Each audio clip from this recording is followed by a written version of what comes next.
week, we talked about Plotinus,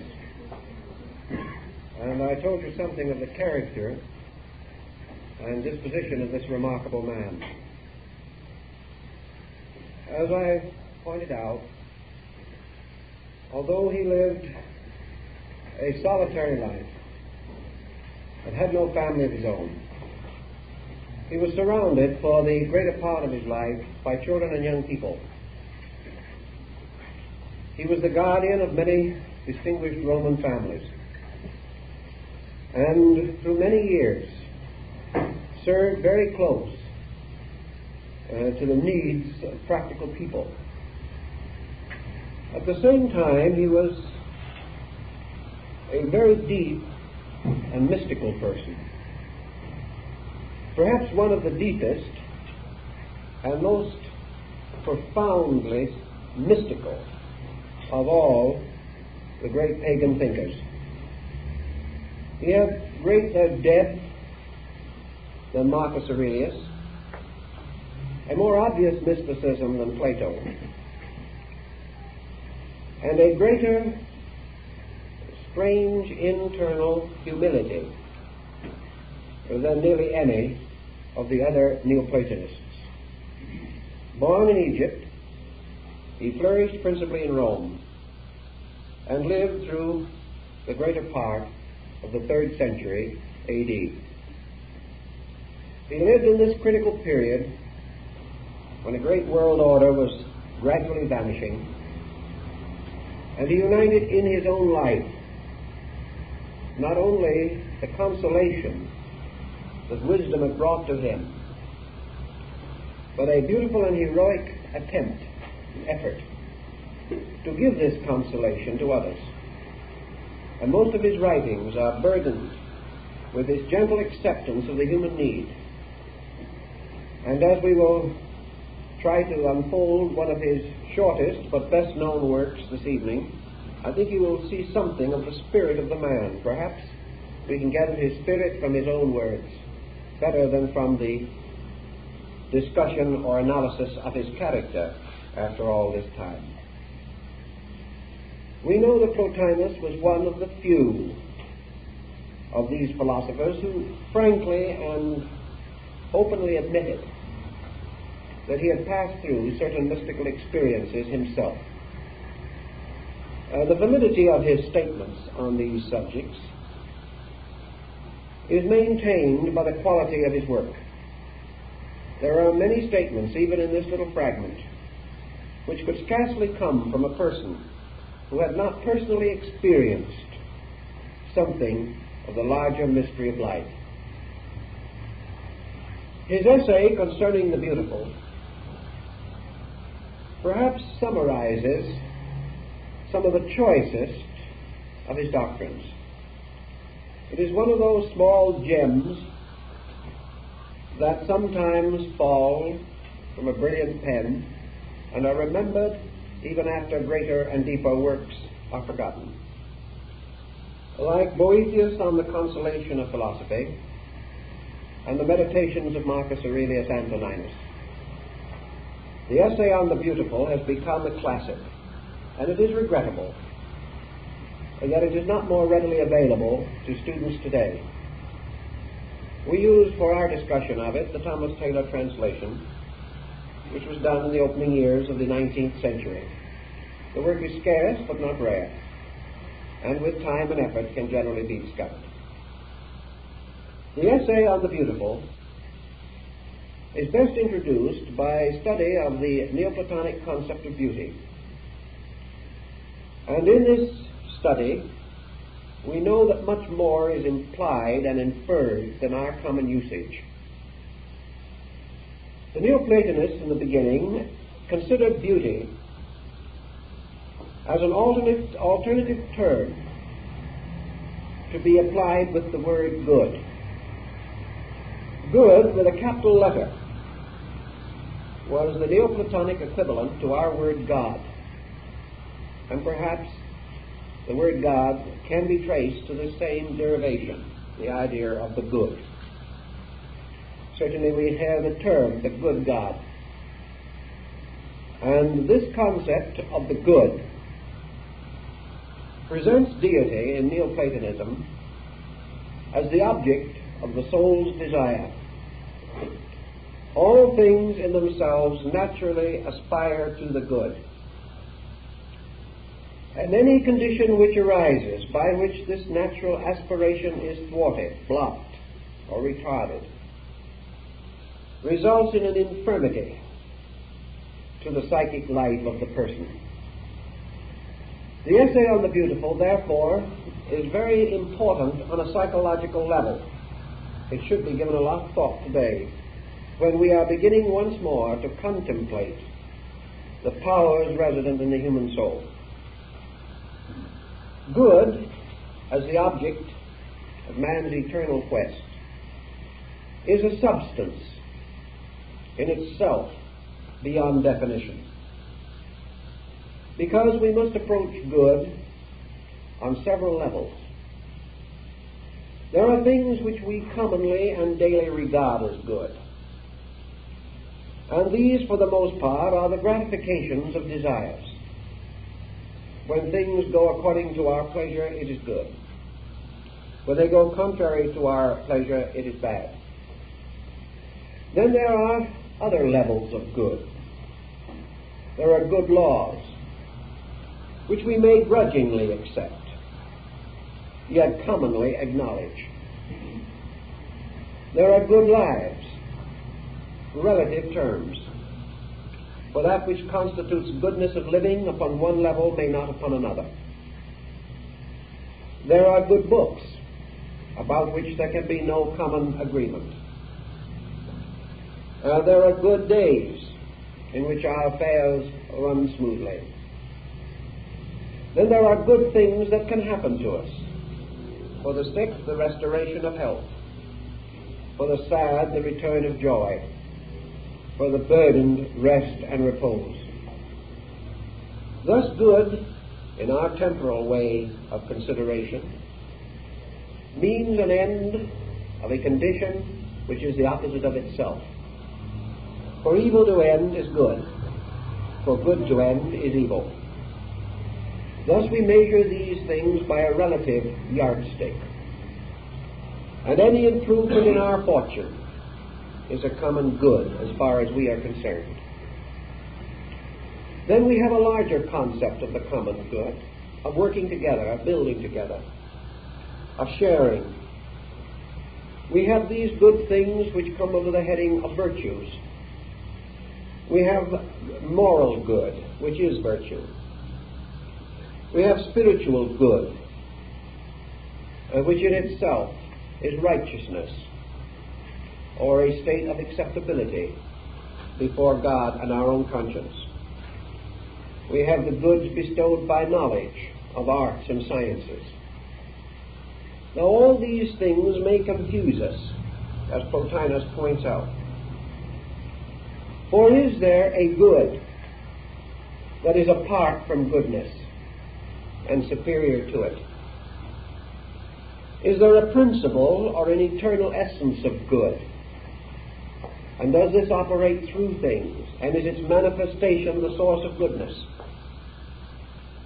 Or is goodness merely a series of accidents arising in the mixtures and minglings of life? If there is a principle of good, if there is an eternal good, why can one person see good in a thing and another person cannot see that good? Why does the rain that brings us gratitude cause consternation and distress to those in flooded areas? Our term good, therefore, must be explored more deeply.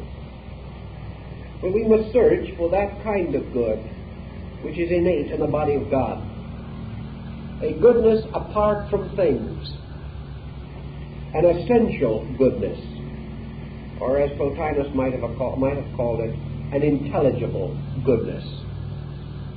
The mind, contemplating upon the mysteries of life, is able to create a series of qualities which are mental goodness. Mental goodness may also search from itself toward the world around it, seeking for proof and evidence that other things are good. Therefore, the mind may be termed good in itself if it is a well-ordered and useful mind. But it cannot be termed good if it is an ill-ordered and useless mind. Thus again, good seems to be separate from mind, even as good is separate from those things that we call good. All good things which exist in this world are subject to alternations. Too much of good becomes itself a surfeit, and we are no longer happy. Therefore also can we say that good is associated with anything. So we come to the Neoplatonic speculation: is good a relationship of things? Are things in a certain order good, and in another order not good? And can things of themselves not good, by order and arrangement, become good? This is a very important consideration, because if this is true, then all good is a compound. Good is something composed of parts, themselves dissimilar to their totality. This in turn leads to other speculations. And from these thinkings comes the consideration that good is not necessarily a compound, because a thing in itself good may be composed of other things in themselves also good. And Plotinus gives the example of a great building. And the architect, when the building is finished, looks at the whole structure and he says it is magnificent. It is correct. It is mathematically perfect. It is in law and order. It is a work of great beauty. It is symmetry. It is everything that for a building of that purpose and that kind would be good. So the building is a common good, composed of many parts. Yet this same architect, looking at a single column in this building and considering it thoughtfully, and observing that its proportions are proper and symmetrical, that it fulfills exactly the purpose for which it was intended, may also rightly say that the single column is good. Therefore, good does not have to be a compound. The parts in themselves can also be good. A greater good may therefore be a combination of parts in themselves good. Therefore, good is not necessarily a compound. On the other hand, certain things, apparently worthless in themselves, such as crude and uncut stones, when worked upon and perfected by art and rendered beautiful, may become equivalent to or worthy of the term good. Yet in their rough and unconditioned states, they are not obviously good. Yet the power or possibility of goodness lies in them and is released through the work of the stonecutter. Therefore, the stonecutter bestows good, and good may not necessarily be inherent. And we can continue this discussion for a long time on various levels and in various ways. Always we are seeking to determine the location of good, the fact of it, as divided from all of the secondary considerations. And it is in these thinkings and in this approach to subjects that we observe one of the magnificent facets of the mind of Plotinus. Even his most mystical, his apparently most emotional and fervent thoughts are always approached carefully, cautiously, unfolded in orderly sequence, each reasonable doubt resolved before the mind passes to a further consideration. Never is a statement made and left unsupported or without the necessary attendant and commentary thinking. Thus we have a mystic who is also a highly ordered thinker. And yet all his thinking is used not to prove the correctness of his mind, but to prove the sublimity of the divine plan. And in this we have the use of mind, the use of words. And Plotinus, in one of his discussions, weeps a little over the sorrow of words. How little words can tell. How poor they are in the search for terms suitable to clear the doubts and misgivings of the human soul.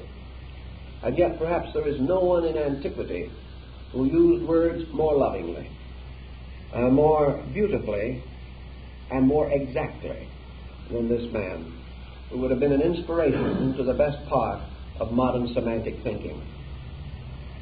And in his essay on the beautiful, therefore, we're just going to read a few of the opening lines to sort of set the pattern for you, and then we will go into the problem that he presents. He begins thus: beauty, for the most part, consists in objects of sight, but it is also received through the ears, by the skillful composition of words, and the consonant proportions of sounds. For in every species of harmony, beauty is to be found. And if we rise from the senses into the regions of soul, we shall there perceive studies and offices, actions and habits, sciences and virtues, invested with a much larger portion of beauty. But whether there is above these a still higher beauty will appear as we advance in this investigation. That is his opening statement of the purpose of his work. And from that, we can begin to summarize the thinking of this man on a subject which is very close to us and is probably much closer as we understand what he meant by the beautiful. As a springboard for his discussion, Plotinus compares the beautiful and the good, because he affirms and assumes that there is a valid relation between these two terms. Valid perhaps first in the fact that neither can be arbitrarily defined. This in itself is important, for that which cannot be captured in a net of definition may very likely be superior to definition, and therefore belong in a different world, a higher sphere of human contemplation. And he further held to be true that the principle of beauty, if it has a separate and natural existence, if it is an archetype, if it is an eternal being resident in existence or in space,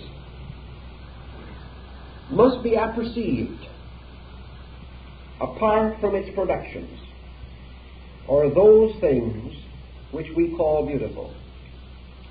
Therefore, he recommends us to consider the possibility that things so called beautiful are the long shadow of beauty cast upon matter, and that the beauty of physical things lies not in themselves, but is bestowed upon them by the operation of a superior power.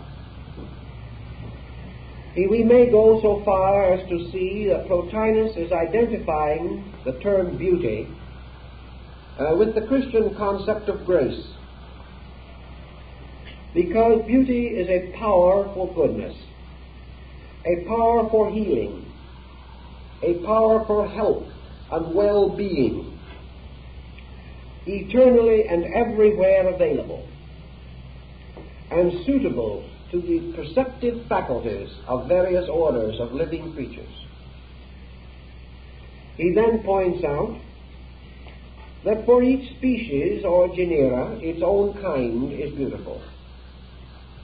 Therefore, that beauty has in its material sense a relation to acceptances, that which is strange, distant, improbable, or difficult of comprehension is not immediately recognized as beautiful. In art, this means that the artist, seeking to capture a concept of beauty, will find this concept changing and elusive, and that which satisfied his instincts at one period of life will not satisfy him at another period of life. The objects themselves have not changed. The energy moving through them has not changed. What then has changed? He has changed.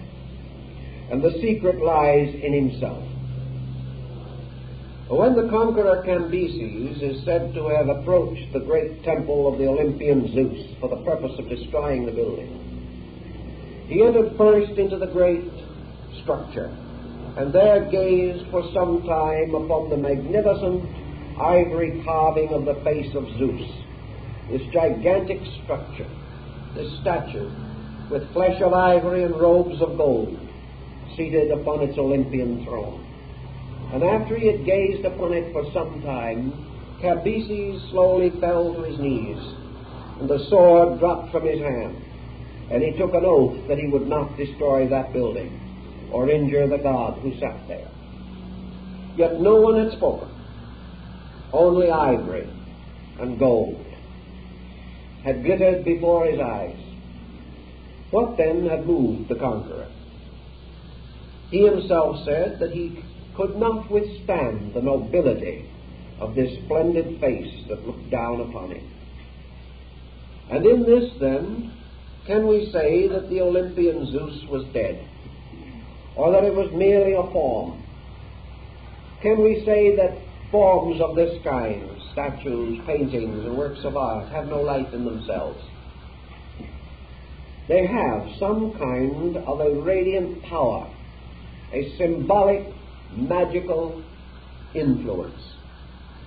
For Cambyses bent to a symbol of incredible nobility, a strange, unearthly regality. From the great statue by Phidias looked down, and Cambyses could not withstand this strange expression. The answer somewhere, according to Plotinus, would have rested in the sublimity of the depiction. That this beauty, like a light, shone through, and yet it shone through only the works of man, an inanimate substance that would soon return to the dust. Yet this beauty lived. Is this beauty then captured only in the works of men? No. Plotinus believed that it was captured most in the works of the infinite itself, that no man could equal the sublimity of the sunset, or touch the grandeur of the midnight sky spangled with stars. Plotinus felt that men could not see these things, could not look upon them without being influenced in some subtle way, and recognized an incredible beauty flowing in upon them. Yet beauty is not in the stars. Beauty is not in the earth or in the air. Beauty is not even in the fire, that most incorporeal of elements, which seems itself both bodied and unembodied. Something that blazes and vanishes again. Yet every motion of it, every flicker of it, has some strange and wonderful fascination for the human mind. So beauty is none of these things. Beauty also is not corporeal. And yet the human being, the human body, the human face, the human mind, all these things may be beautiful, but they are not beauty. And yet we may rejoice in the symbols and similitudes of beauty. And Plotinus says, let us behold a handsome man or a beautiful woman, and let us say, why do we say this man is handsome or this woman beautiful? And his answer was, in most probability, we will say so because of the conformity of natural parts.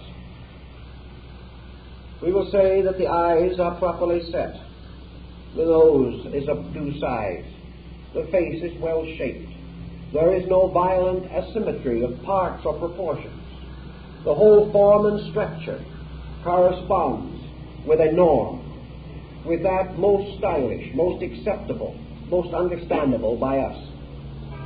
And when things are in their due proportions, and there is no deformity, no distortion or asymmetry in the compound, then we say that this compound is handsome or beautiful. If, however, there be disproportion, we will not say this. Yet Homer was blind, an aged and crippled man, and those who knew him called him beautiful.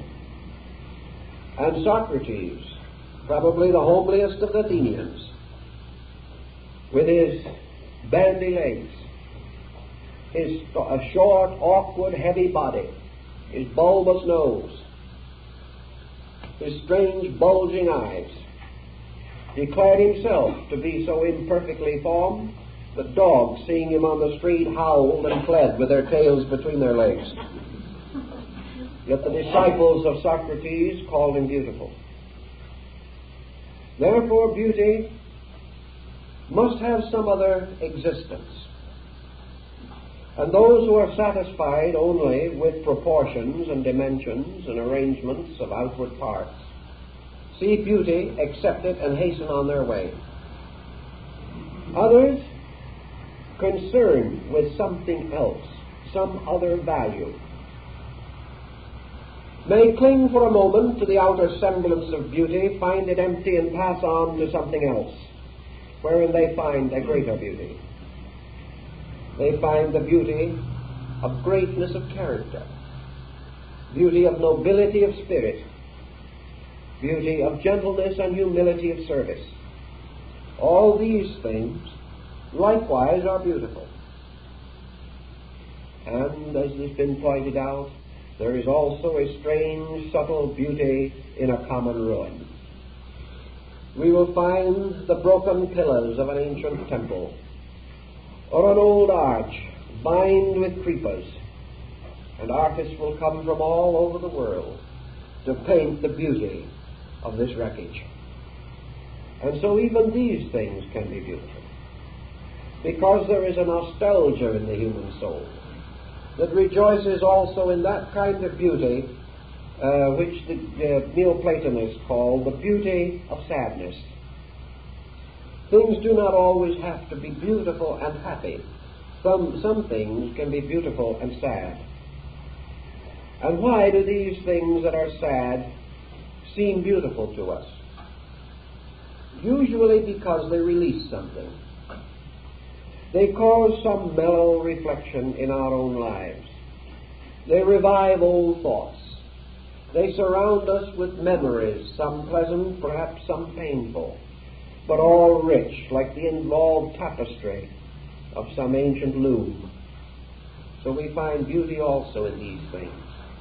And as Plato pointed out, we find the beauty of infancy in a bodily proportion which we reject in maturity. And we find the beauty of great age in those gentle, feeble, and infirm ways which we would reject in manhood. Each thing in its own season and its own time is beautiful. And the answer lies in the tree, or in the shrub, or in the vegetable in the garden. The tree that bears leaves is beautiful.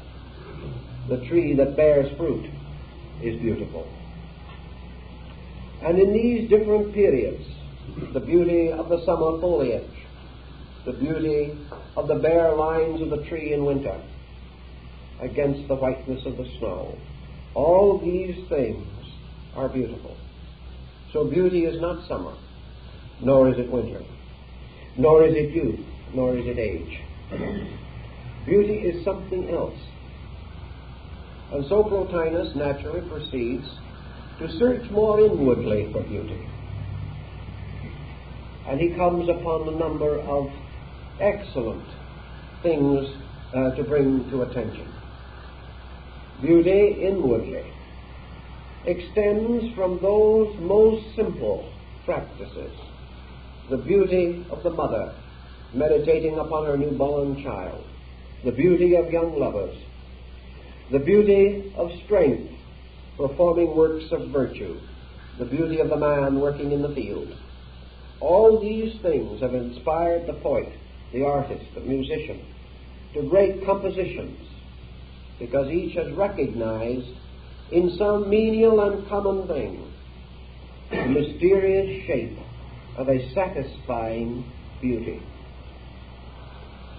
So we go on from these to other things, and Plotinus takes us into what he calls the beauties of the mind, the beauties of the human thought. And he tells us and explains to us how the extension of the mind in its own inward actions may be beautiful, how the individual in the cultivation of virtue discovers a great beauty, how the artist, the musician, experiences beauty within himself long before he can confer it upon the outward world. He goes on also to explain those graces of the soul, those natural concords, that fellowship, that friendliness, that sharing of common opportunity and responsibility, these two working side by side in the cause of something that is greater than either of them. These things, too, are strangely, deeply, and movingly beautiful. And he also mentions the beauty of pure knowledge, the beauty of reason, the beauty of that strength of mind which, cutting through all sham and fallacy, achieves one of the great beauties of the soul, honesty.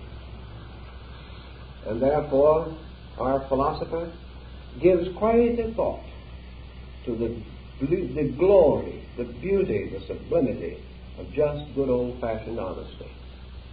That here is an ornament, here is something that is as wonderful as a sunrise and as glorious as the moon hovering over a wonderful moonlit sea.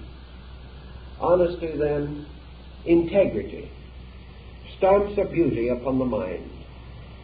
It also radiates from this its own center and is felt benevolently by the whole world, or by all who come within the reach of its light and warmth. The beauty of the poet, the great dream of Homer, the wonderful theogenic vision of Hesiod, the magnificent word symbolism of Virgil, all of these things coming out bear witness to some wonderful order and dispensation in the mind. For the mind that can produce beauty must in some strange way be beautiful.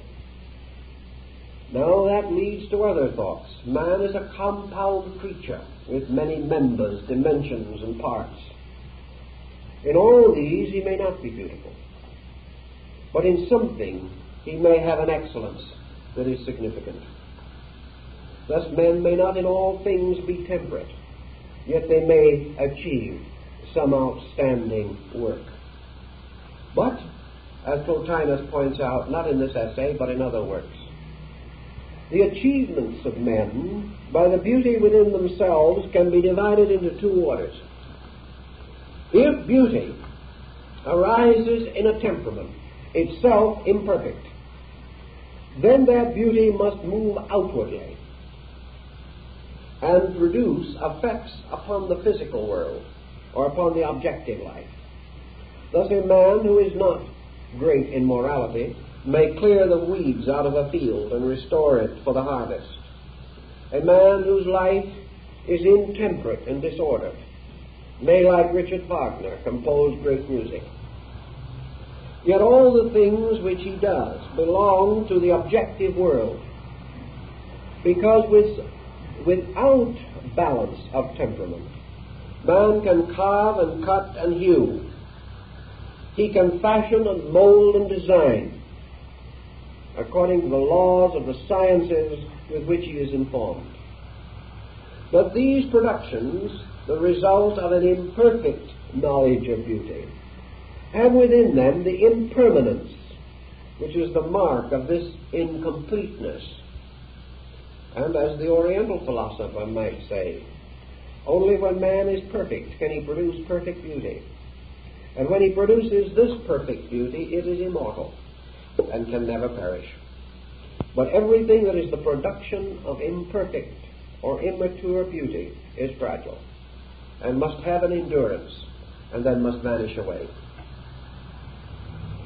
Thus also in the compound of the soul. What constitutes, then, the evidence that beauty can be created by man, and what is opposed to this concept? Man can create the beautiful because within himself resides the imagination, the internal visualization necessary for this work. But when the individual accomplishes the beautiful, is he able to explain his own accomplishment? Does he know what he has done? Is he able to distinguish the very fact or principle that transformed the thing he did into beauty? He will say yes, within a measure. This measure being canonical laws, or laws of order. The painter knows the principle of dynamic symmetry. He knows exactly, scientifically, where to center his picture. He knows that he must not center it in the center. If he does, it is dead. So by degrees he learns also the proportions of the human body, the laws of perspective, and becomes skillful in the mingling of his colors. Thus he can explain how he has created beauty, or created that which is acceptable and is termed beautiful by those who see it. Therefore, Plotinus might ask, did you then fashion this beauty? Or did all these laws that you kept to make this thing, were they the repositories of the beautiful? Was it the law that ordained the beauty, and all you were was a servant of that law, keeping it and achieving an end, breaking it and destroying that end? Is then beauty part of law? If we keep all laws, are we beautiful? And if so, why are these laws so important? And we come to another very interesting point. Laws in nature, particularly laws in the creative arts, where beauty has its peculiar throne and where its muses dwell, these laws all work from one tremendous principle: unity. The tremendous impulse of all artistic canon is to bring various elements of composition and technique into oneness. They must be brought together, and lo and woe the artist whose only unity for his picture is the frame. And yet that now is too often the case. The laws of order operating in art and music must transform the single notes of a composition into a composition. They must also in art transform drawing and color and visualization, design. All these must lose their own identities in what might be termed the picture. No one will buy a picture merely of perspective, nor a picture of line, or a picture of color, although some have been talked into some of these things in these periods of modernity. But actually, we are buying not the elements of a picture, or the separate parts of it. We are buying a totality. And we are buying a totality that through its unity has become the instrument of a visualization. Something meaningful in some way has been produced by uniting means and agencies and allowing each to die in a compound that the compound itself might live. If the color is too strong, then the color has lived at the expense of the line. If the foreground is too heavy, the background perishes. If the lights are too bright, the shadows die. Therefore, in all things, to maintain balance, we cannot have the dominance of a single part over totality. All then in these laws of harmonic design, proportion, harmony, rhythm, and motion, all tell us that the purpose by which we achieve our end must be to attain unity, to take fragments and parts and fashion them into a wholeness. Now, is this wholeness, then, or the unity principle, which considers all things in relations to their parts, is unity the principle of beauty? This would solve the problem of the building and the pillar, architecturally mentioned a moment ago. Because the building is a unity made up of parts. But the pillars, each also is a unity, a complete pillar. And if the pillar has a pilaster at the summit of it, this can be separated from the rest and still be a complete unit. Because a good pilaster is a unit. It is a thing. It is a totality in itself. And several of these totalities combine to make another. And this, in turn, is blended with many others. Each stone in a building is a unity. And in the old days of the cathedral builders, each was cut lovingly, and with due consideration for great artistry and ingenuity, so that when the stone was finished, the master mason placed his mark upon it, that all the ages might know that he had hewed the stone. He was proud of it. So each stone was a unity, a complete work. This would follow the Pythagorean concept that all things are unities, and that unity, therefore, it can be united with others to form greater unities. In what, therefore, does a unity, being a totality of some kind, differ from what conceivably is not a unity? This brings a pretty important problem. Can you think of anything that is not a unity? We can say that bodies are made of cells, and therefore the body is a unity, but each cell is also. That every part of nature is therefore a part of infinite unity. This gives us a clue to something, perhaps.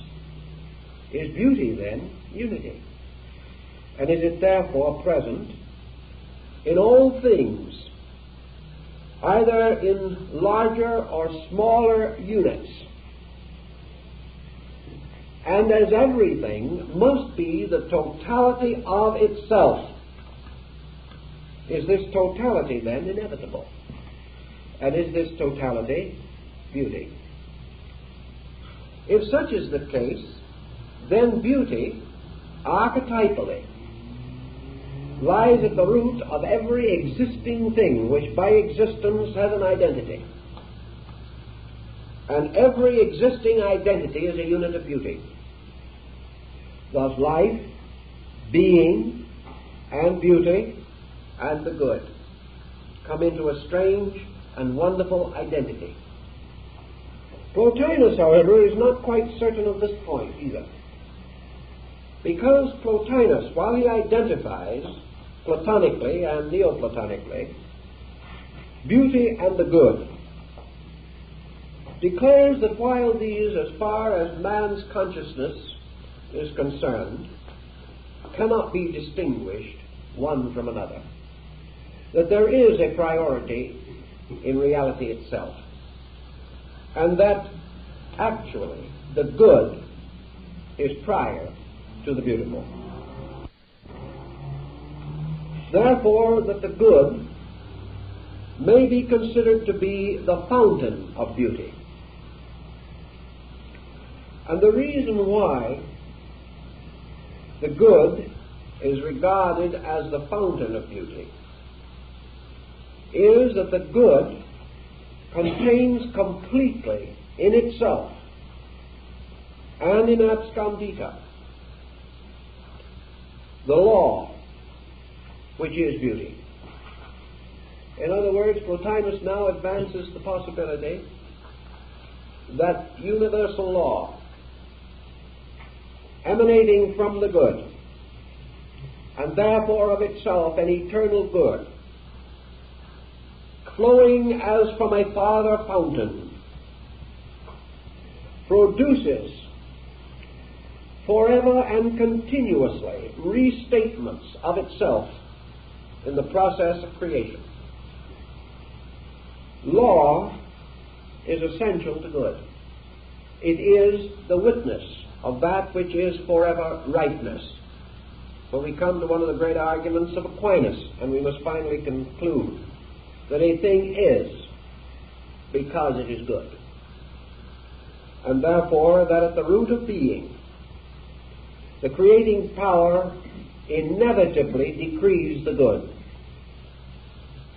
Now the good, moving into operation, moves by laws in conformity with itself, and the motion of the good must always be the beautiful,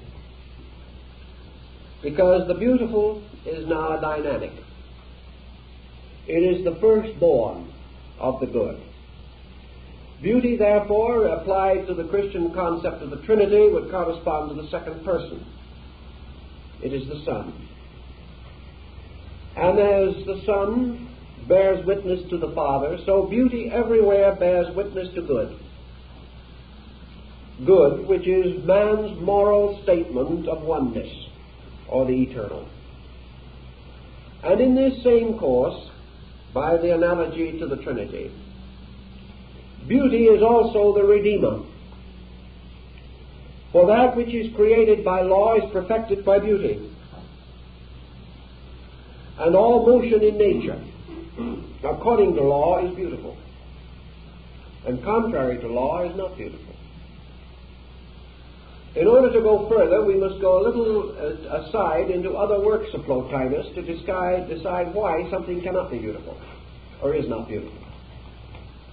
Plotinus, following Plato and the other Greeks, declared that man, like Narcissus, gazing downward from a state of spiritual security, beheld form, body, its own reflection in a pool, fell in and drowned, trying to embrace its own shadow. Man, descending into the obscuration of matter, taking upon himself form or body, is inwardly obscured and outwardly caused to hesitate. His inner impulses do not come through the body easily or rapidly. As you often hear the story of the musician with his famous trombone. He blew it in so sweet and it came out so sour. The individual lacking the ability to express or reveal the beauty within himself makes partial and imperfect expressions. Also, he is inwardly obscured in knowledge, in understanding, and in spirituality. Therefore, under the weight of this obscuration, he falls upon evil ways and evil times, and therefore is capable of action contrary to law, and thus brings himself under the retribution of law. So that asymmetry or deformity or lack of beauty is in some way the result of the obscuration of the natural motion of law and life. In this sense, then, to return to our other thinking, that which is not so beautiful may exist. And by the same explanation, man may describe as beautiful that which is only beautiful to him because of the obscuration of his own senses. And as each person has a different degree of this obscuration, there will inevitably be innumerable standards of acceptance and rejection on the level of beauty. That which is beautiful to the primitive human being is not satisfying to the highly sensitive human being. Thus beauty, however, has been identified as a motion, as a principle emanating from the Father fountain of eternal good, and that this motion, therefore, is rhythm, is harmony, is law, and is order. All these things must then be present in the good. And here we come to another important step. Having established in our own thinking, at least in part, some skeletal outline of the theory of Plotinus on the nature of the beautiful, we come early in his little writing to the question that most naturally arises. Why do we recognize beauty? How do we recognize beauty? And what makes us pause, change our mood, and become affected by the subtle symmetry of things? He says, because in each human being there is a soul. And following Plato and Pythagoras, he declares the soul. Although he only mentions it in this essay, he goes much more in detail in many of his other works.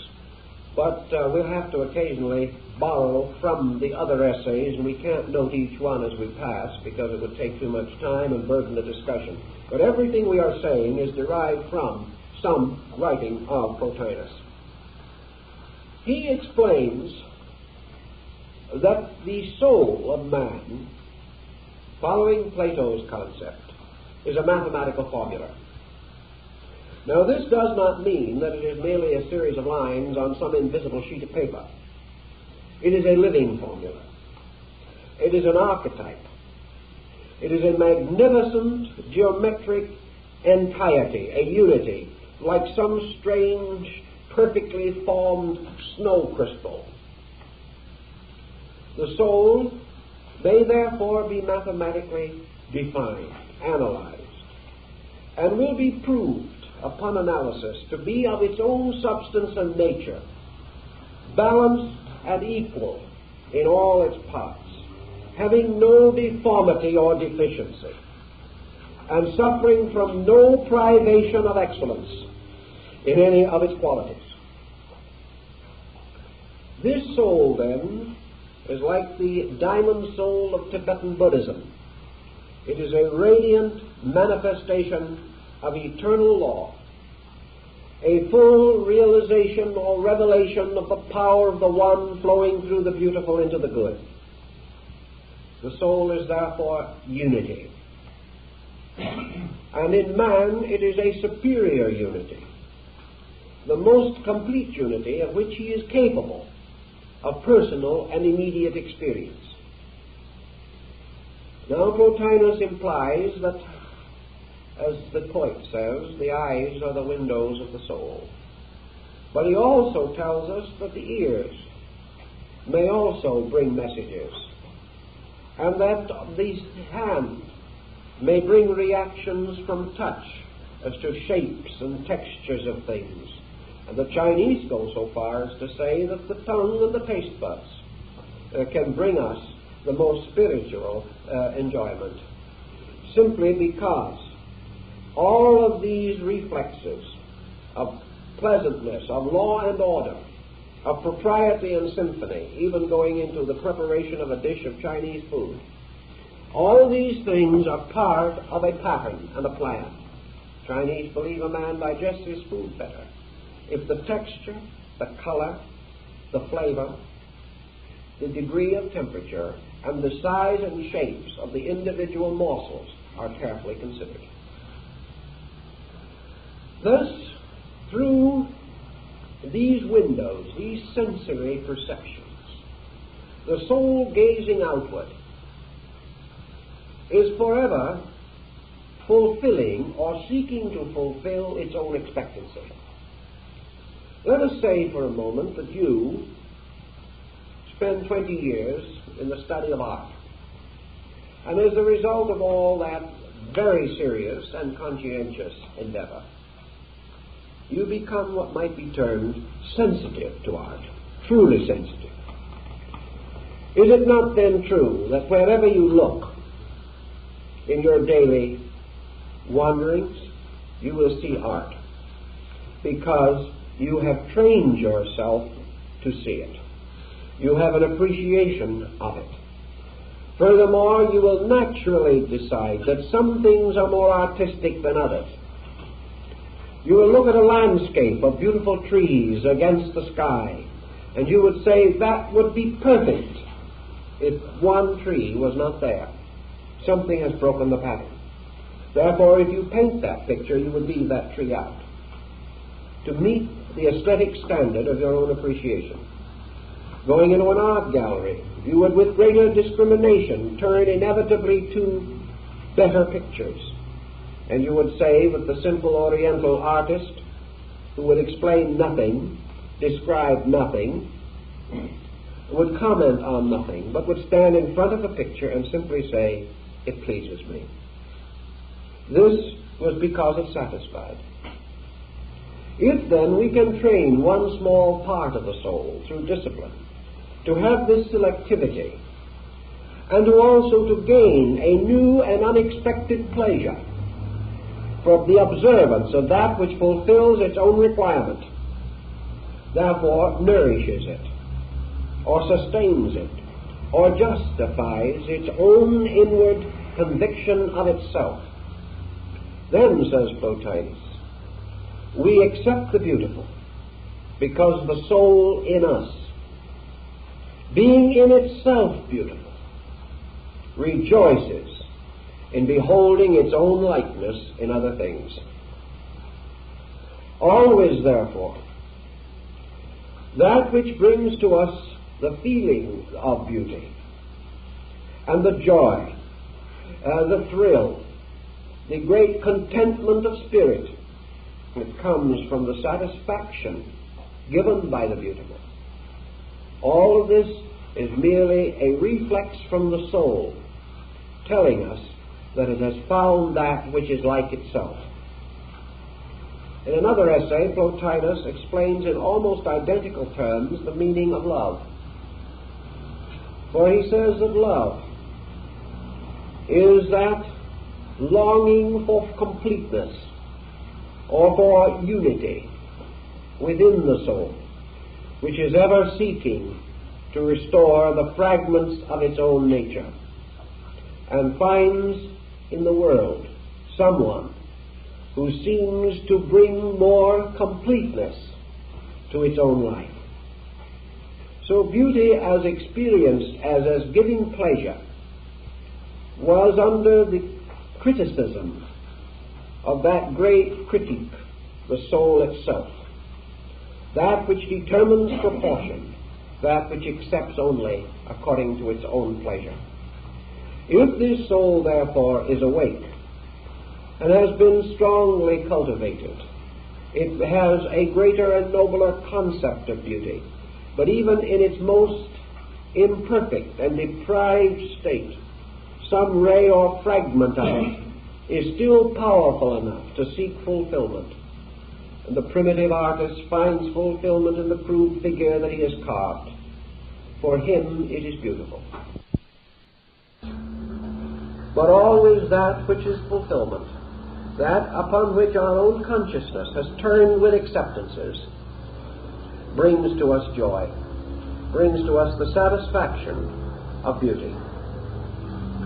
As we then go further, we observe that these standards of beauty change with our maturing, so that by degrees we become more refined. But at this point in his discussion, Plotinus also draws in an allegory or lines from the wanderings of Ulysses. He describes the wanderer returning to his own shores after being long away in the terrible tragedy of the Trojan War, and then in those long and harrowing years of adventure, in which at last, shipwrecked many times, subject to the most terrible labors and exertions and deprivations, Ulysses at last comes home. And as he nears his own land, the wanderer pauses. All his life, all through these years, he has waited and dreamed of this homecoming. But as he approaches it, he does not even recognize the shore. Something has changed. Things are not where he thought they were, because in all those lonely years he had built another land. He had built a mental or inner vision of his homeland that was totally ungeographical. And by degrees he had strengthened minor errors in his thinking, and he had misplaced the cities and the houses. They were all much bigger and more beautiful in his dream than they were in reality. And as he came home, he did not know where he was. Well, finally, however, of course, he realized and was united with his own waiting soul, Penelope, who had been making the tapestry that is never finished. All of these legends and allegories deal with this same problem, the struggle of life to return to its own proper and natural state. Then Plotinus goes on to contemplate how man, in his own thinking, in his own living, can advance himself in beauty.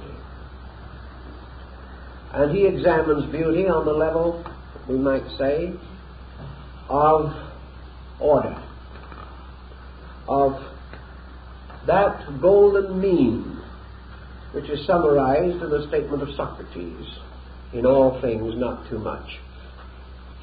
And Plotinus comes to the conclusion that somewhere in the mystery of beauty is the factor of moderation, that in every excess things run to deformity, that the moment our thoughts, our emotions, or our actions become excessive, something goes wrong. Excessive attitudes afflict, distort, and disease the inward perceptions of the individual. They cause him to fall under the influence of excess, and therefore to create habits which destroy beauty and deform natural character. So, Plotinus turns from all extremes to find that moderation which is beauty. Moderation, then, affirms beauty to be a kind of balance, that like a pair of scales, both pans at the ends of the scales by their tippings destroy beauty, which is suspended at the center beam. All things move around the sovereignty of the eternal sun. And the sun is the most beautiful of all forms because it is light itself. And thinking therefore of moderation, Plotinus thinks of light. And in thinking of light, he points out that light reveals beauties. Because if these things are dark, we cannot even see them. But light brings them into strange and wonderful relief. But light itself can instantly destroy beauty, just as easily as it can produce it. And there is very little beauty if the light is too strong or the shadows are too deep. It can also blaze with too much evident light upon some fragile or sensitive subject and thus deform it. For there are some things that are most beautiful at night, under the stars and the moon, and other things that are beautiful when the sun goes behind a cloud. So light plays a very important part, for light is forever revealing beauty. But light itself traces strange forms in beauty, and all who have stood on the edge of the Grand Canyon at different hours of the day will know what I mean. The light alone changes every shape, and yet nothing itself is changed. Light comes from within man. Light, therefore, can strangely release or conceal beauty. Light, as absolute materialistic realism, can blaze upon a thing and kill every sensitive line that it contains. Light also, shadowed, can make the new building look old. Light, clouded, can muffle the surface of the world. Light, eclipsed, can change all things into a greenish, grayish darkness. So light can make things look alive and make them appear dead, according to its usage. And there is nothing that is a more wonderful sculptor or a molder of forms than light itself.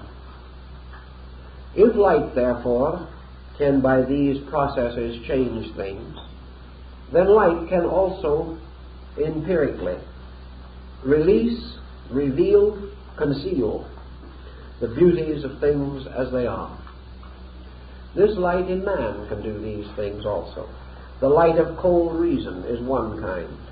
The light of love that can see no defect is another. The light of friendship, which accepts defect and remains the friend. All these things show how the light within the individual can mold and change the subjects and substances of the world around him. This light can be likened to the mind. And things then may not be good or bad, but thinking can make them so. And the mind, therefore, can with a sweep of its own power destroy beauty, or create it, or redeem it, or reveal it, subdue it, conquer it, annihilate it. And yet the objects seen are themselves always the same. So we come to another problem. Is beauty then a light and shadow? Is beauty in some way changing like the seasons? It is, but it is in all seasons. Therefore, it is one, though ever changing. And it is therefore forever the unity of its own nature. In the ancient Greek system upon which the doctrines of Neoplatonism are built, the whole existence came out of the mysteries of an aging time. The eternal power resident at the root of things, being total and absolute, the principle of principles. And from this eternal being, by the minglings of its power, came into existence ether and chaos, the creating and the created. And these whirled together, moved in vast nebulas whirling in space, until finally of their strivings was formed the egg of Phanes, the strange mysterious egg with its upper hemisphere of gold and its lower hemisphere of silver. And finally the eggs burst open, and a great light came out, and the radiant power of Phanes emerged, with many heads and arms, and the bodies and faces of all creatures. And this blazing protagonist brought light to the whole world. And from this light came all the orders of light. And light means knowing, means the power to observe, the power to see, the power to be. And also came from this also the darkness, from which was generated those things which may be known, those things which may be seen, those things which can be the object of the power. Therefore the power and its object, like almost an Ahriman, came forth out of the great egg of eternity. And therefore in man's soul also there is this power to see, and there is also the ever-present shadow of the things seen. Thus beauty now, like music, demands some other values. A magnificent work of art in music, a great orchestration, requires not only a wonderful orchestra and a composer, it requires a proper audience. It can be totally lost if the audience is unable to appreciate it. And strangely, an unappreciative audience will gradually corrupt the orchestra. They cannot function properly. Something strangely communicated means that the pattern is wrong. The situation is not right. Therefore, the harmony is not duly and completely transmitted from the composition to the audience. Thus in beauty we have this problem, not only the power of the seer, but the powers and principles of the things seen, or the things experienced inwardly and outwardly. All these are factors and elements that must go into this great search for the substance of the beautiful itself. To perhaps summarize some points that will take too long to discuss in absolute detail, Plotinus comes to the ultimate conclusion that beauty exists apart from the beautiful. That beauty is and that it can be bestowed, but that it also can be taken back, that it can be separated from and rejoined to. Not because it can ever be completely deprived, but because it is forever in itself changing. The beauty of life is taken from the dead, but the beauty of the dead remains, and it too is beautiful. The beauty of growth is taken from the mature, but maturity takes its place and is also beautiful.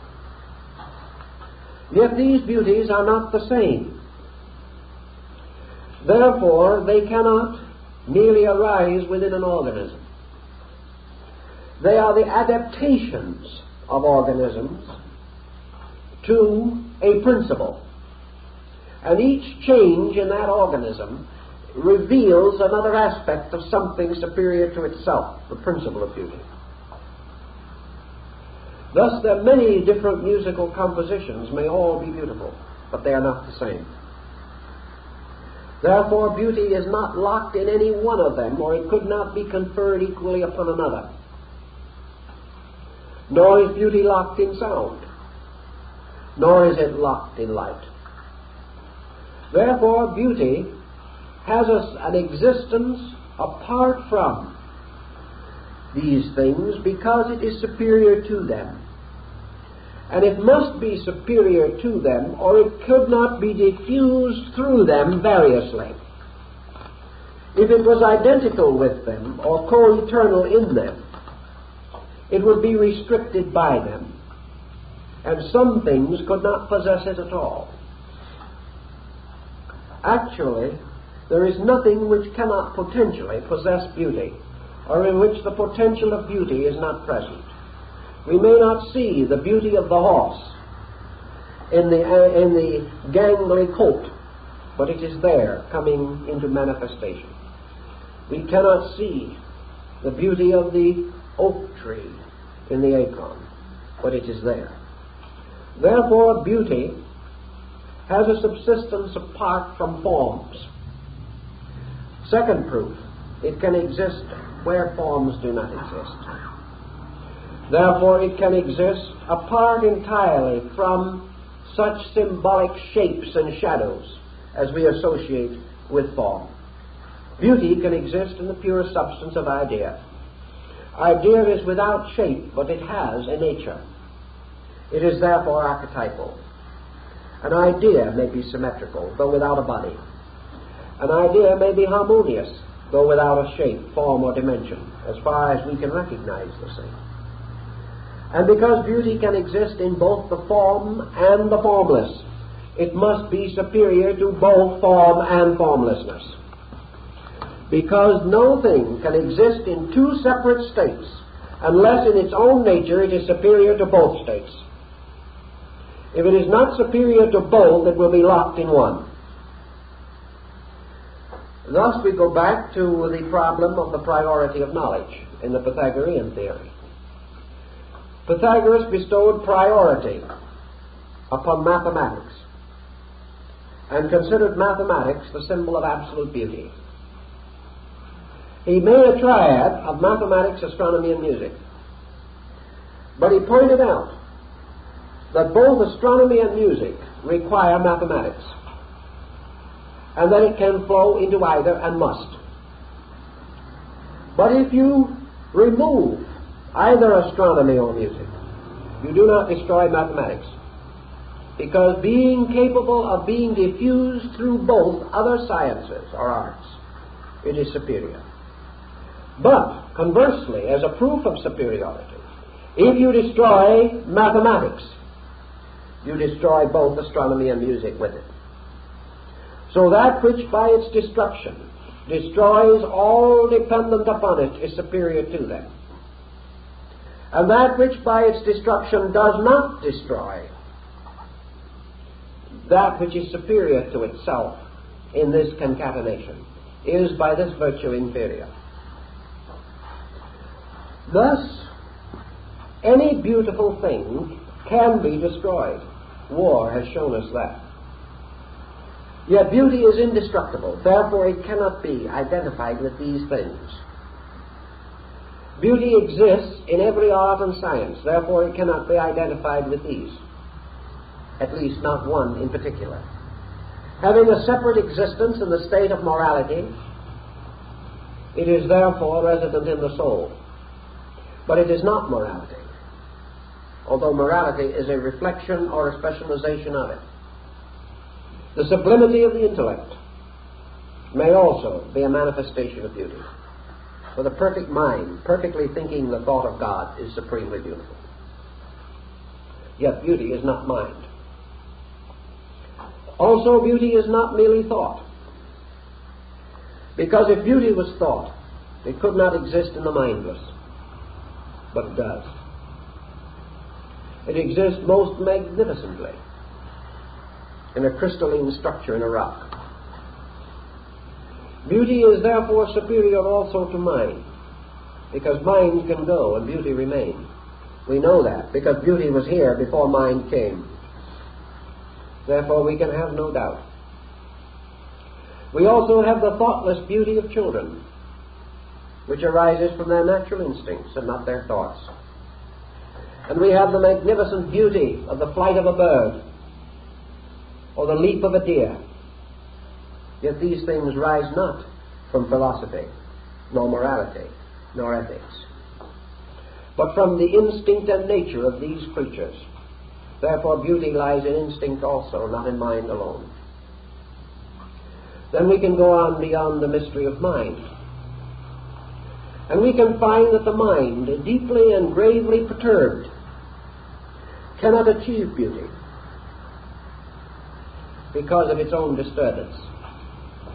And in its extremity turns from itself to faith, and there finds beauty. Therefore, in the stillness of the mind and the simple acceptance of good, we find the eternal presence of beauty.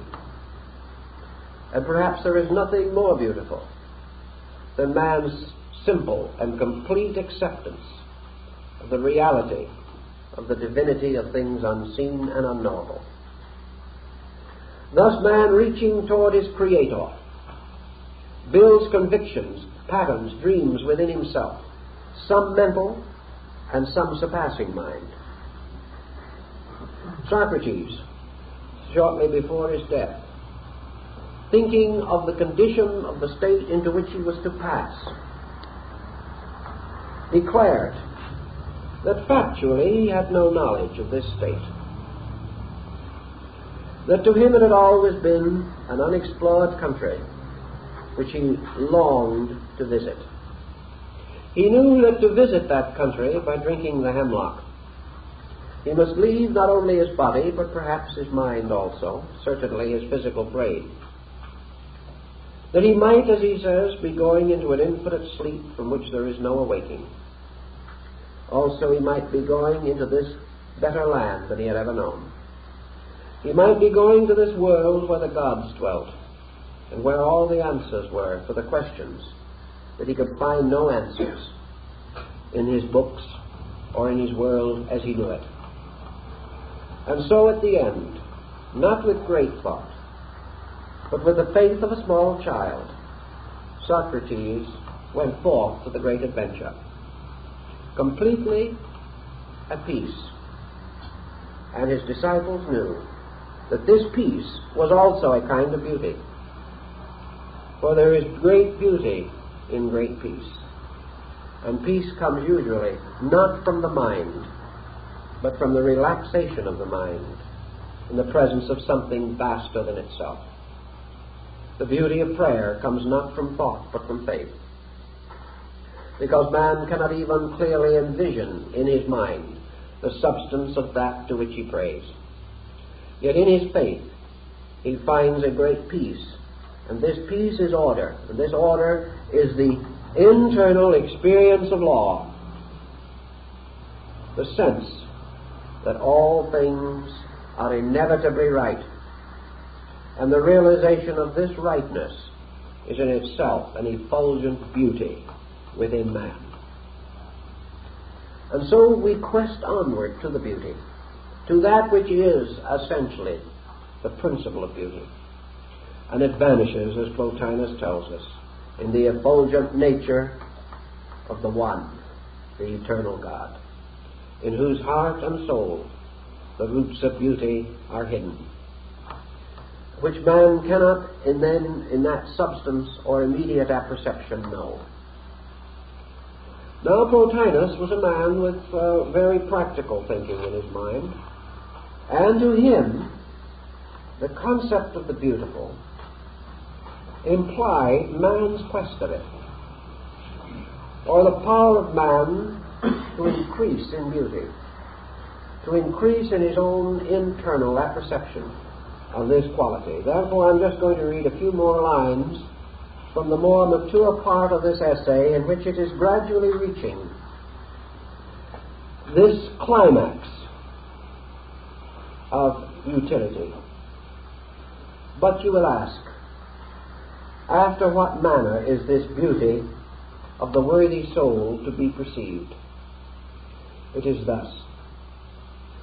Recall your thoughts inward, and if while contemplating yourself you do not perceive yourself beautiful, then imitate the statuary, who, when he desires a beautiful statue, cuts away what is superfluous, smooths and polishes what is rough, and never desists until he has given it all the beauty his art is able to effect.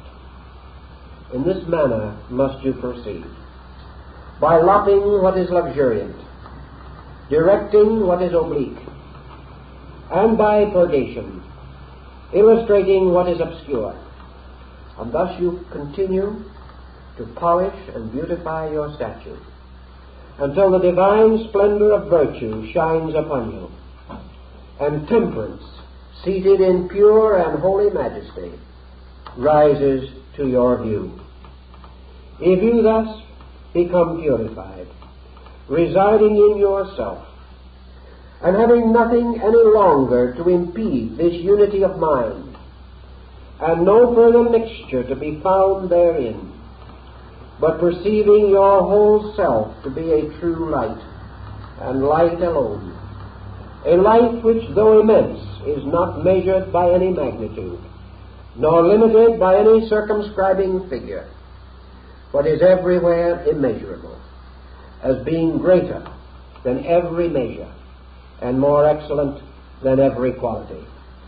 If perceiving yourself thus improved, and trusting solely to yourself, as no longer requiring a guide, fix now steadfastly your mental view, for with the intellectual eye alone can such immense beauty be perceived. But if your eye is yet infected with any sordid concern, and not thoroughly refined, while it is on the stretch to behold this most shining spectacle, it will be immediately darkened and incapable of intuition, though someone should declare the spectacle present, which it might otherwise be able to discern. Now this point is developed gradually through the text, but on the theurgic level, this being the seventh part of the Neoplatonic discipline, Plotinus gives us certain instructions. He says, first of all, no soul or psychic entity, such as man, can perceive a beauty superior to itself. And between man's inward power to perceive and the outward objects of his perception is imposed the nature of himself, with its limitations, its shortcomings, and most of all, its lack of discipline. Therefore, man, seeking about him to solve the mystery of the beautiful, may first be satisfied only with external forms, as the first rungs of a ladder leading upward to the ineffable. Outward forms, by their symmetries, may satisfy him, because he is not yet aware of internal or eternal qualities. But as the statuary, making his statue, must reveal beauty or release it through his own psychic life, through the truing of the stone, an allegory, incidentally, derived from Socrates, so the human being discovers the beauty in himself by releasing it from the deformities of imperfection. Each individual, therefore, becomes a sculptor, and he accomplishes his end not by creating beauty, but by releasing it. And the allegory is so subtle and so mysteriously true that you have to think of it twice. Someone once congratulated Socrates because he had made a very beautiful statue. And he, with his usual modesty, disclaimed the credit, which he said belonged to the gods and the muses who had inspired him, because always in this piece of marble the statue had been there. It was always beautiful. No one could add anything to its beauty. No one really could subtract anything from that beauty except by destroying the statue. All he, Socrates, had done was to take away those parts of the stone which were not supposed to be there. And what was left was beauty. He had released. He had not created. Thus, in the perfection of the human soul, by the correction of its vices, by the moderation of its excesses, by the maintenance of its temperances, man does not create beauty, he permits it to manifest according to its own nature. Thus man does not become beauty. He becomes beautiful, because beauty is released through him by keeping the laws of its own kind. Now, as Plotinus proceeds in this essay, we can understand immediately that by beauty he now means also something else. He regards beauty in its ultimate form as an apatheistic state by which man is capable of the experience of the sovereign beauty of reality. Thus, the beauty now becomes the mystical experience. It becomes illumination. It becomes the state of man's at-one-ment with the sublime substance of total being. And he himself described that on certain occasions this beatific state had been accorded to him, and that for a moment he had dwelt in a state of measureless, timeless identity with being, and that this identity was the supreme beauty, the absolute and perfect release or expression of beauty upon and through the human soul. For he beheld in that moment all things beautiful. And this was the mystical experience. Not that he should behold the secrets of all things, nor should he speak with the voice of men and of angels, nor that should he have all knowledge, or all skill, or that wisdom should reveal and unfold through him all of its mysteries and its works. These are not the things that happened in those magnificent moments of the perfection of the theurgic mystery. All that Plotinus had known was infinite being in its infinite beauty. Not a sensible beauty to the mind or a corporeal beauty to the body, but a transcendent ecstasy, that magnificent, complete and total participation in the infinite satisfaction of infinite beauty. He then, as he tells us in other works, became aware of the body of God, and that that body was beauty walking alone. And he tells us also that no one shall find beauty who does not discover the magnificent, ecstatic radiant loveliness of walking alone. That in some mysterious way, in aloneness, we have achieved a unity, a freedom from parts, from the concepts of divisions, from the discords and dissonances. So beauty, like the blessed damozel, walks alone.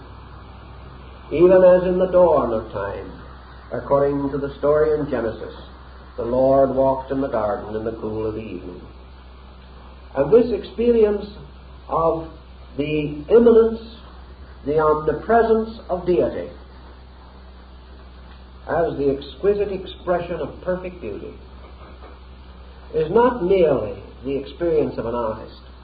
Plotinus was not an artist, in our sense of the word. He was not a painter or a sculptor, nor was he a musician as we know it. Yet all these beauties were in it also, and with the wonderful sensitivity of his soul he knew these things. But it was even a greater and more sublime beauty. For in it his own soul rushed forth, not in gladness, but in that absolute love, that complete and entire self-forgetfulness, and rushed toward the embracing of the beloved, which is, of course, in the mystic allegory, reunion or identification with God. Thus, the soul, in itself disciplined to the apperception of truth, beheld it blazing forth from the universe. And in that instant, in that tremendous experience, the great artist, the great mystic was born. For now, the being walks forever in the beauty of the garden. And the whole world reveals its numerous and manifold manifestations of beauty. And each beauty is seen as lawful. And Plotinus describes this lawfulness of the manyness of beauty. But the soul that has found the beautiful no longer needs to say, this is beautiful, this is not beautiful. For all things are beauty coming of age. All things are this infinite magnificence, unfolding, releasing, growing, blossoming, and the bearing of its fruit. This, to Plotinus, could come only to the human being who had cultivated the noblest of beauty in himself. And this cultivation meant the gradual renunciation, step by step, of every attitude, every thought, every motion and emotion that was not gracious, that was not kind, that was not loving, that did not in itself possess some quality of beauty more obviously revealed than in these negative and destructive modes of expression. Thus, through the cultivation of beauty, man comes to fathom the mystery of the beautiful, because all beauty leads to the beautiful, which is none of these things, but abides in the midst of them, and is all of them. Thus, by degrees, Plotinus tells us that religion is man's search for the beautiful. It is a search for that power of God which causes rejoicing. And in this, there is a point that perhaps represents one of the reasons for a conflict between Plotinus and the early church. Plotinus could not conceive of a religion of fear. He could not conceive of men being good because they were afraid to be bad. He could not conceive of a universe in which a principle of sin could gain even passing dominion over good. Nor could he conceive of worship as a sadness, as a sorrowing, as a continuous offering up of weaknesses and failings and shortcomings. He could not think of men born in sin and conceived in iniquity. There was no part of that in his way of life. He could not think of millions of human beings praying to be forgiven, or all the strange doubts that infest the deathbeds of the conscience-laden. To Plotinus, religion was a gracious, glorious motion, a worship of the eternal beauty by simply being beautiful. Not outwardly, but inwardly. Not in body alone, though this need not be neglected, but in so living that the inward life was radiant with grace, with charm, with thoughtfulness and gentleness, with kindliness and consideration, and most perhaps of all with a great joy. For as he tells us, it is with joy that the soul comes forth to embrace the beautiful. We do not go timidly and miserably to give our hearts to those whom we love in this world. Young lovers do not go in tears and mourning to each other. Nor should man's soul, the eternal child of the eternal, fear to go radiantly home to its Father. Therefore, in this concept of Plotinus, all things grow graciously, beautifully, and beauty is therefore an endless rejoicing in the doing of those things which are true and beautiful. In this, then, we see the philosophy of beauty spreading itself over many departments and ways of life. And finally, because of his own mystical apperceptions and because of the amazing beauty and sensitiveness of his own soul, Plotinus begins to contemplate the nature of God as beauty. It is not in this essay, but it is in other works of his. And he begins to think of God no longer as a great ordaining power. He is no longer thinking of God as power. He is no longer thinking of God as law. He is rather thinking of God as love. And he is assuming that there can be no beauty in the relationships of creatures to each other or to their Creator except through that beauty which is love. Love, therefore, rejoices in the service of the beloved. Love gives of itself and finds its fullness. Love moves always graciously and with gentleness of spirit, and finds in these gentle fulfillments a strange over-artistry that is the sovereign beauty of creation. So in Plotinus, the contemplation upon the infinite as love reveals essentially that to know God is to love God. And in knowing God, the first grand vision that we have of the eternal shape or substance is an incredible blaze of ineffable beauty, beyond definition, beyond description. And that this beauty, therefore, brings with it a sense of security. Man is not afraid of the beautiful. He is hardly aware of his own instinct as he rushes forth to it. He loves it because it is beautiful. And he learns to love God because God is beautiful. And love the world because the world is beautiful. And to love the soul of his neighbor because in spite of the darkness which obscures the body, within is the radiant prismatic soul, forever beautiful. And in the discovery of beauty in himself, man discovers the beauty in others and can no longer have an enemy.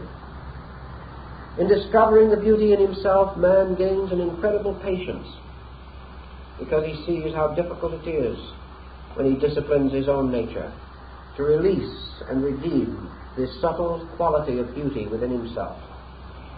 Therefore, he no longer wonders why others are not better. He knows that in their hearts they are growing, and that this same beauty that sustains him will flow through them and bring them to the fullness of their own purposes. So prejudice ceases, conceits cease, worldliness ceases, because where man's treasure is, there his heart is. And when his treasure is in ineffable beauty, there also his heart and his mind are united. So out of the life of beauty comes a great discipline of theology and mysticism. A mysticism that appeals to the sensitive, emotional quotient of the soul. The mind seeks for the beautiful. The heart finds it. And the heart and mind in this partnership serve a wonderful purpose. For what the mind discovers, the heart experiences. And through these minglings of their purposes, again a unity is formed from diversity. And a heart-mind power united gains the singleness of eye which can see the beauty of unity.